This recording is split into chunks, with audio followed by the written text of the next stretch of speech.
और चलिए खबरों में आगे बढ़ेंगे। आपको बता दें कि आज विश्व रक्तदान दिवस है। आइए आपको बताते हैं कि ब्लड ट्रांसफ्यूजन यानी रक्त चढ़ाने के बारे में, जो कि एक महत्वपूर्ण प्रक्रिया है और कई ऐसी स्थितियां हैं जिनमें रक्त चढ़ाने से व्यक्ति के जीवन को बचाया जा सकता है।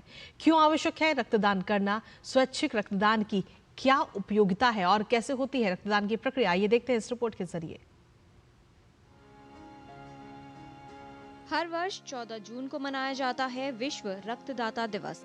इसका उद्देश्य है रक्तदान के महत्व के विषय में जानकारी देना और सभी को स्वैच्छिक रक्तदान के लिए जागरूक करना। रक्तदान की प्रक्रिया बहुत ही सरल है।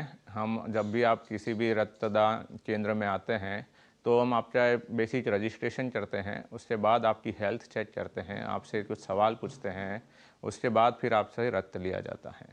एक बार जब आप रक्तदान करते हैं तो उसको दोबारा आपके शरीर में पूरा तरीके से बनने के लिए 3 महीने का समय लगता है एक मेल में, जबकि फीमेल में 4 महीने का समय है। एक नॉर्मल इंसान के शरीर में 5000 से 6000 ml का रक्त होता है, 5 से 6 लीटर का।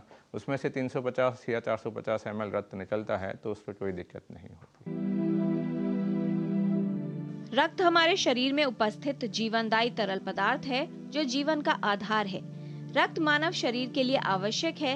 रक्त एक शारीरिक तरल संयोजी ऊतक द्रव है जो रक्त वाहिनियों के अंदर विभिन्न अंगों में लगातार प्रवाहित होता रहता है। रक्त प्लाज्मा व रक्त कणों से मिलकर बनता है। रक्त कण 3 प्रकार के होते हैं: लाल रक्त कोशिकाएं, श्वेत रक्त कोशिकाएं और प्लेटलेट्स। लाल रक्त कण श्वसन अंगों से ऑक्सीजन लेकर सारे शरीर में पहुंचाती हैं और कार्बन डाइऑक्साइड को शरीर से श्वसन अंगों तक पहुंचाने का कार्य करती हैं। रक्तदान एक सरल प्रक्रिया है जिसमें लगभग 20 मिनट का समय लगता है। इस प्रक्रिया के दौरान रक्तदाता को किसी प्रकार की समस्या या तकलीफ नहीं होती। वो आधे घंटे में ही घर जा सकता है। रक्तदान कोई भी व्यक्ति कर सकता है जिसकी उम्र 18 साल से ऊपर है और 65 साल से कम है। रक्तदान से पहले आपको यही ध्यान रखना है कि आपने कुछ खाना खाया हो और पानी अच्छे से पिया हो। अगर आपको कोई लंबी बीमारी चल रही है, जैसे दिल की बीमारी है या दिमाग की बीमारी है, या आपको कोई कैंसर है, कोई हार्ट अटैक पहले आया हो, तो आप नहीं कर सकते हैं। लेकिन अगर आप पूरी तरह से स्वस्थ हैं या आपको कोई डायबिटीज़ या हाइपरटेंशन है, लेकिन आप दवाइयों के बेसिस पे वो कंट्रोल्ड है, कोई इंसुलिन नहीं ले रहे हैं, तो आप उसमें रक्तदान कर सकते हैं। आप आगे आइए, वॉलंटरी स्वेच्छित रक्तदान करिए।